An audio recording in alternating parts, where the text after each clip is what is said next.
शास्त्राचं सांगतं तुम्ही एकच काम करा. काय करा? आयुष्यामध्ये ज्या ज्या वेळेस भगवान परमात्म्याला जन्म दिलाय, कारण हा नरदेह सामान्य नाही महाराज.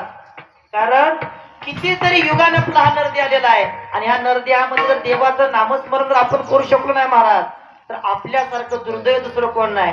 म्हणून ज्यांना ज्यांना देवाने हात दिलेले आहेत आणि ज्यांना ज्यांना देवाने तोंड दिलेलं आहे, त्या सर्वांनी एकदा हाताने टाळी आणि मुखाने भजन करायचंय.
यम सांगेत होता तुम्हाला जेते सत्ता, जेते वय हरिकथा सदा घोष नामाचा, नका जाऊ तया गावा आणि नामधारकाच्या शिवा.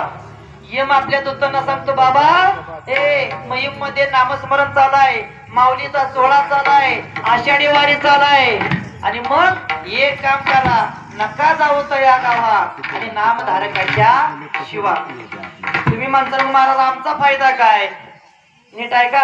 आपण जर बोल आपला फायदा काय? तर आपल्या चुकीने बोलत बसतो नाही बोलायचा. पण आपला फायदा काय? आपण राम म्हणतो महाराज.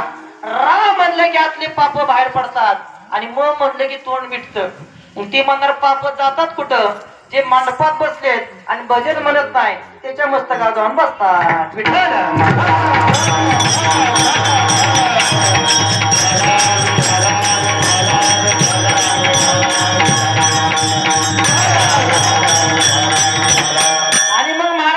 आयुष्यात जर हे कळलं नाही तर महाराज पिवळ्याच्या रूपाने सांगतात,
सरत शेवटी बा काळ बांधून नेहील, सरत शेवटी बा. काळ कसा नेतो? कसा नेतो मला सांगा बरं. आता ती 70% माझी गिरायकच आहेत. दुकानात आली म्हणजे महाराज कुडकं तेवढी टोचा, कुडकं तेवढी संग येते ती, पण तिचा कुडुका करून टाकते ती. पण कुडकं सुद्धा संग येऊ देत नाहीत. अरे कमरेचा करदोडा सुद्धा संग येऊ देत नाहीत. आणि